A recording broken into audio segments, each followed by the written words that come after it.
Alors oui, cette fois-ci, nous avons échappé à la pluie en espérant que ça dure comme ça toute la journée.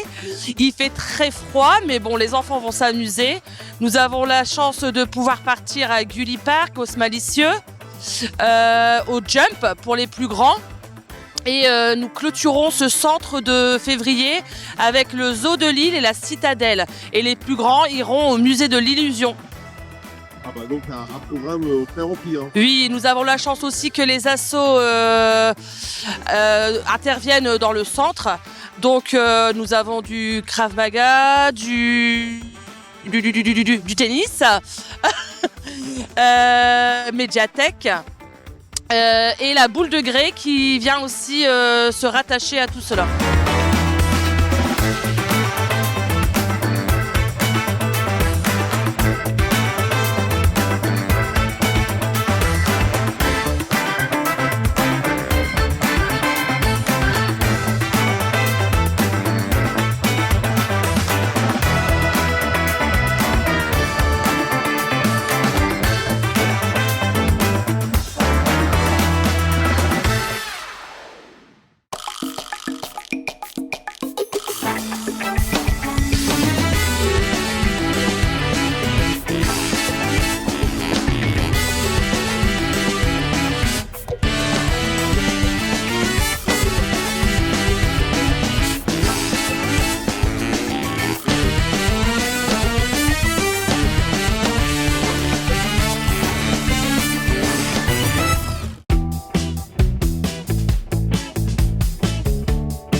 Très content parce que l'association de pêche fonctionne à merveille. Les effectifs sont croissants. Les projets sont constants chaque année sur les communes de Quiévrechin, de Crépin. On prévoit sur Tivancelles. Nous avons fait des acquisitions modernes, un simulateur de pêche, téléviseur. Et donc nous suivons, on va dire, la vie à toute vitesse. Cette année a été difficile du point de vue de la sécheresse et de l'eau. Donc c'est à surveiller encore pour la prochaine année. Mais sinon tout va bien.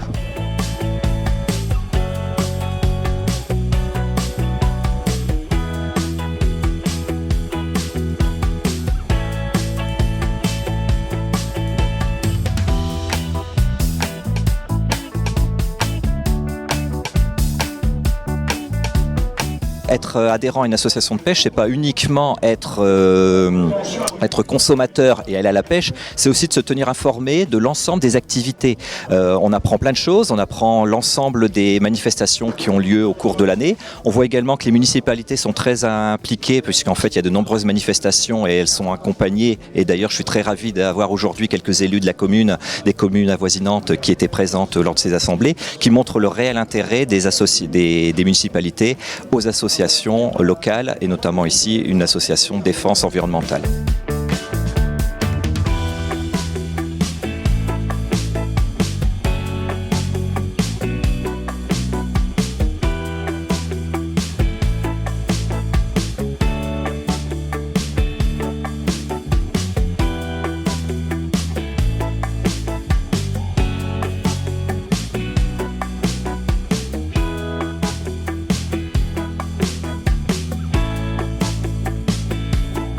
Dans les années 60, 80, jusqu'aux années 80, on considérait que l'anguille, et je pouvais même lire dans la littérature que c'était une espèce qui était invasive. En fait, on en pêchait à foison. D'ailleurs, la pêche était même autorisée la nuit, sous certaines conditions, selon différentes dispositions de l'arrêté préfectoral.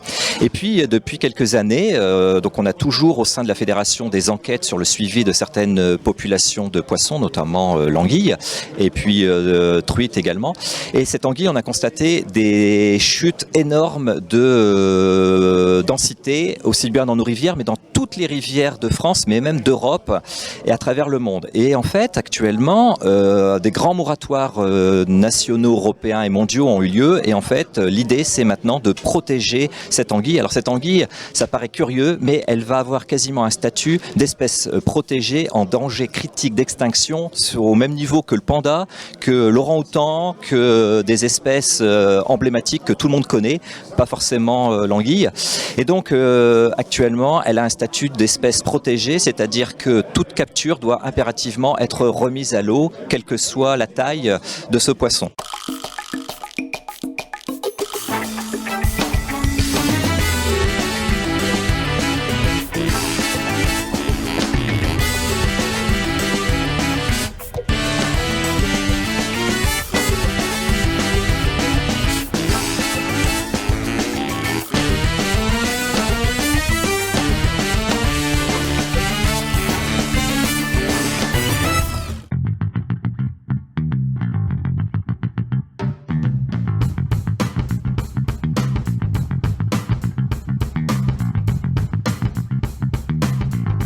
Je suis donc le nouveau président avec mes gardes du corps, évidemment.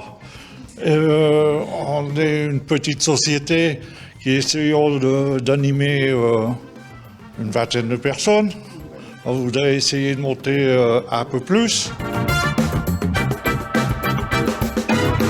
Donc on a Cécile, on a Alice et on a Colette. Colette qui est sa femme.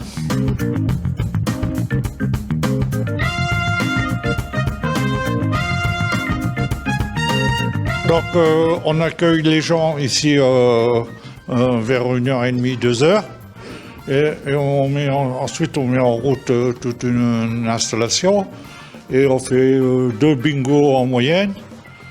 Et un troisième gratuit par mois.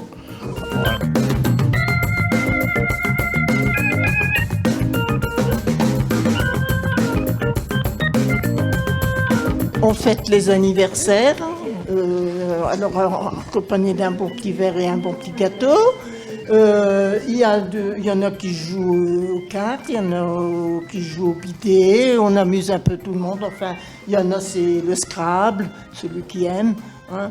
Enfin, chacun fait un peu ce qu'il veut. Avis aux puis amateurs voilà. et puis qui renfloue un petit peu notre club, s'il vous plaît.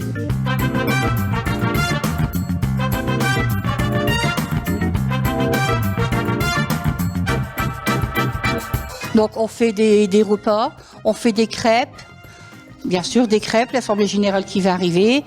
On fait Pâques, la fête des mères, la fête des pères. On fait des moules frites, des buffets froids. Après, à Noël, on leur fait un bingo, un colis et un goûter de Noël. Et un repas de Noël qui se fait ici au club. Qui termine l'année. Voilà, qui termine l'année.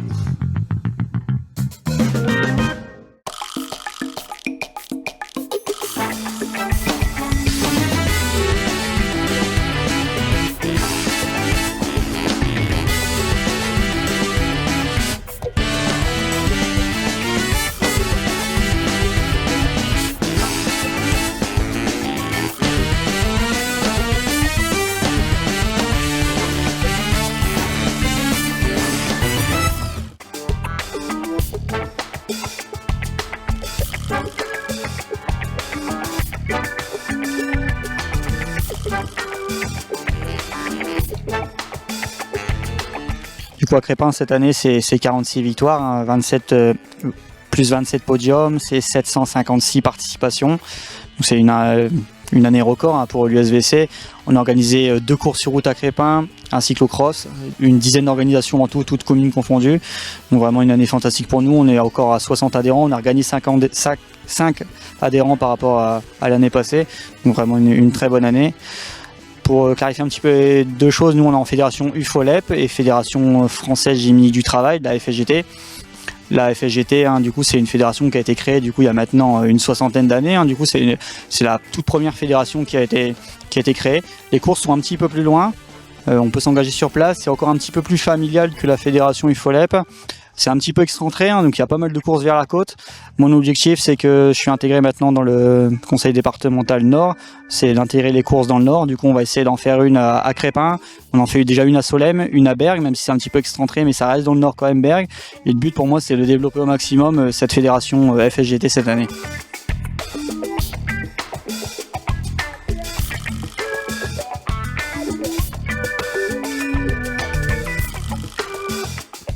Circuit de Courant-Termois, du coup au mois de mai prochain. Donc c'est une course où on va tourner en rond sur le circuit automobile de Courant-Termois. Et notre objectif, c'est de faire le plus d'équipes possible, que ce soit mixte, en duo ou bien en individuel. Je ne m'interdis pas de le faire en individuel également. Donc c'est tourner en rond pendant 6 heures. On a un chrono à la cheville et le but c'est de faire le plus de tours, le plus de kilomètres possible en 6 heures. Et on a nos classements par catégorie en fin de journée avec le transpondeur qui nous sert de chronomètre. Donc ça va être une excellente journée, sachant qu'on peut également le faire pour les amateurs en course à pied. Donc le matin, il y a les 6 heures de course à pied. Donc départ à minuit, arrivée à 6 heures. Donc c'est vraiment une nocturne. Et de midi à 18 heures, du coup en plein printemps, c'est la course les 6 heures du Pas-de-Calais à vélo.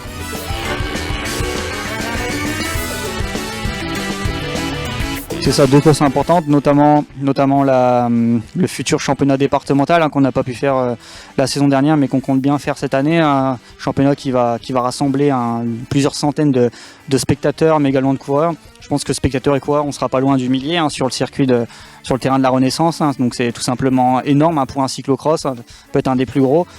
Plus, comme je l'ai annoncé un petit peu avec mon nouveau partenaire qui m'aide à organiser les cyclocross, on est en train de se mettre au boulot déjà sur le circuit dès maintenant. Il est venu la semaine dernière avec moi. On est en train d'établir un nouveau circuit avec des échafaudages, avec des trucs vraiment sympas, en plus accompagné du sable. Ça va être un circuit qui va attirer du monde et j'espère qu'il va rester dans les souvenirs du cyclisme.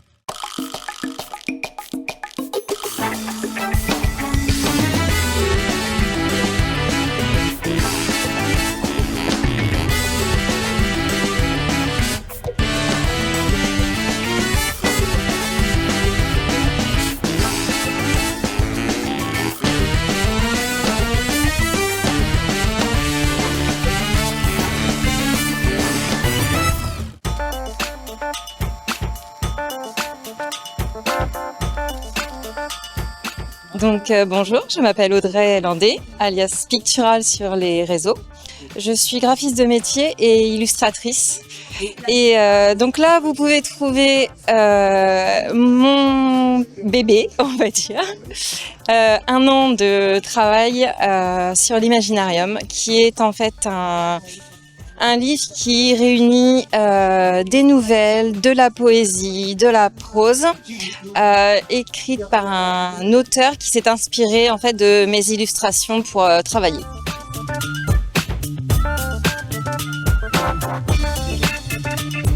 En fait, je dessine énormément. Et un jour, je me suis demandé ce que j'allais faire de toute cette production. Et plutôt que d'en faire un simple livre d'illustration, j'ai pensé en fait à contacter un auteur pour écrire ce que pouvaient lui inspirer en fait mes œuvres. Donc j'ai trouvé la personne idéale et qui a répondu oui tout de suite. Et on a travaillé donc ensemble pendant 1 année complète sur. Donc je dessinais, je lui montrais, il était inspiré. Généralement, tout a été accepté, que ce soit de mon côté ou du sien.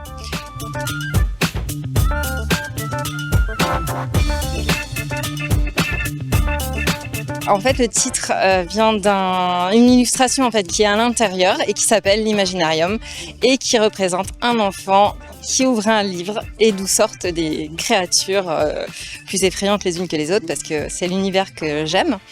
Mais oui, ça ramène à l'enfance et à cette période où tout est possible en réalité.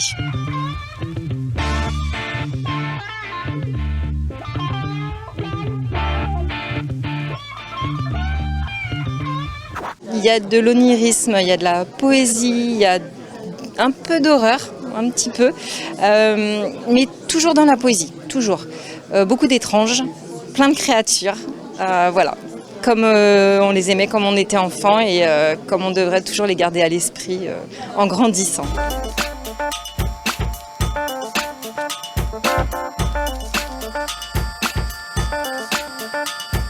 Eh bien là, je suis vraiment dans mon domaine puisque je travaille dans l'audiovisuel et donc j'ai voulu écrire un livre pour les enfants sur les dangers des écrans et d'Internet pour leur raconter les coulisses, des tournages, pour leur dire qu'il y a plein de métiers, qu'on peut faire son métier dans le monde de YouTube sans forcément être youtubeur. On peut être ingénieur du son, caméraman, il y a énormément de travail et du coup j'ai voulu leur raconter un petit peu les coulisses en partant sur une expédition en urbex qui se passe à Valenciennes, dans l'ancienne gare, et en même temps leur passer les messages de prévention. Attention les écrans, vos parents vous laisserez jamais seuls dans une fête où ils ne connaissent pas les adultes. Et bien c'est pareil, sur internet vous avez accès au monde entier et il faut absolument faire attention, ne pas donner ces informations personnelles. Et donc ce livre reprend aussi tous ces petits conseils de prévention pour naviguer sur internet en toute responsabilité. Donc c'est aussi bien pour les enfants que pour les parents.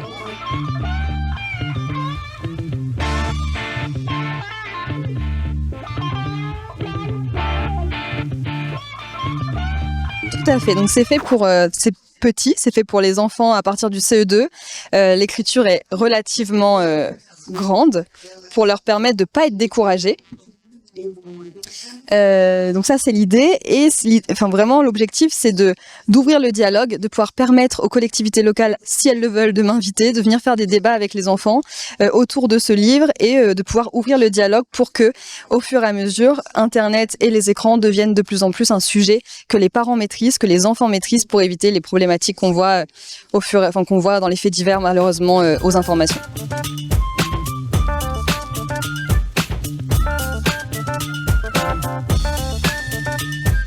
Grâce au réseau Myriade, de nombreux Crépinois et habitants des alentours sont venus s'inscrire à la médiathèque car nous comptons maintenant 300 abonnés supplémentaires à la médiathèque depuis l'entrée dans le réseau Myriade. Donc plein de services nouveaux comme la presse en ligne, la VOD disponible également avec sa carte Myriade. Donc en plus des livres que l'on peut trouver chez nous mais également dans toutes les médiathèques du réseau, donc à Valenciennes, à Anzin, à Bruay, Beuvrages et bien d'autres communes et d'autres qui vont encore rentrer dans le courant de l'année 2026.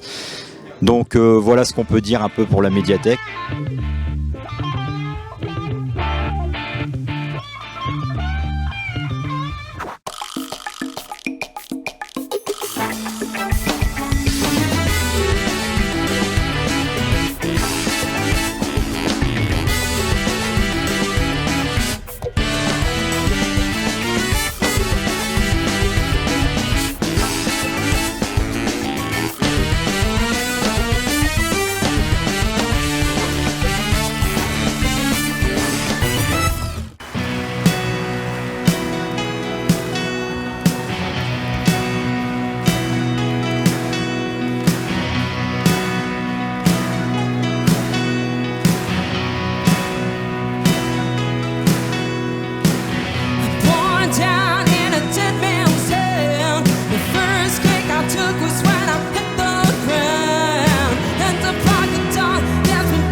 Qu'est-ce que tu deviens depuis Cover Gold? On s'était vu il y a 5 ans, 5-6 ans, quelque chose comme ça. Il y avait les Folies Grusses aussi à un moment. Ouais, tout à fait. Alors j'ai terminé les Folies Grusses début septembre, après plus de 5 ans chez eux. Et j'ai donc commencé les répétitions pour ce projet en tout début janvier. Avant ça, j'ai continué tout ce qui est autres concerts avec la musique des sapeurs-pompiers de Paris. J'ai continué les contrats sur les croisières aussi pour des concerts ponctuels en mon nom. Et là, on est en tournée jusqu'à fin juin. Donc c'est une tournée d'environ 30 dates en zénith et c'est vraiment super parce qu'on parcourt toute la France avec tous ces choristes issus de toutes les régions, donc c'est vraiment un bonheur de pouvoir rencontrer autant de personnes parce que c'est autant une aventure artistique qu'une aventure humaine et à chaque fois c'est de nouvelles rencontres, une nouvelle énergie parce il n'y a aucun soir où on chante avec les mêmes personnes, en dehors évidemment des solistes, mais pareil, c'est nouveau à chaque fois.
Vous faites comment en fait les solistes, les 5 solistes là dont tu parlais? Vous partez ensemble dans les différents points? Vous voyagez ensemble? Alors oui, on part en tourbus la majorité du temps, donc on part la veille du show. On dort la nuit, enfin pour ceux qui réussissent à dormir la nuit, dans la couchette, voilà, dans le tourbus. On a 2 tourbus, un pour les taquets, un pour soliste, prod, tout ça. Enfin voilà, c'est un petit peu réparti. Et ensuite, le retour se fait après le dernier show et on arrive le matin du lendemain du dernier show en général. Alors j'avais vu aussi à l'époque, et encore maintenant quand j'ai préparé cette interview, tu es toujours dans le caritatif?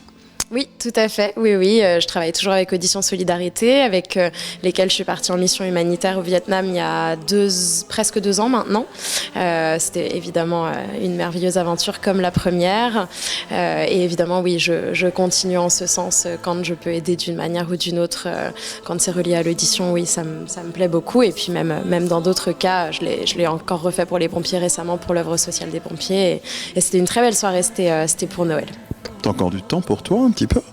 Oui, j'en ai un petit peu plus qu'avant même. Parce que un tout petit peu plus, oui, parce que les Folies Grusses, c'était quand même très prenant. J'étais quand même sur scène quasiment tous les jours, donc des vacances scolaires, les week-ends, tout l'été, tous les jours, juillet, août. Donc là, c'est quand même plus digeste et ça permet de faire... là, on a les week-ends, mais entre-temps, j'ai quand même la semaine où je peux aussi travailler sur d'autres projets. Donc en fait, ça m'apporte plus de variété. En fait, c'est ça qui est aussi agréable. Ce rythme est très agréable à ce niveau-là. There's a songbird who sings. Sometimes all of our thoughts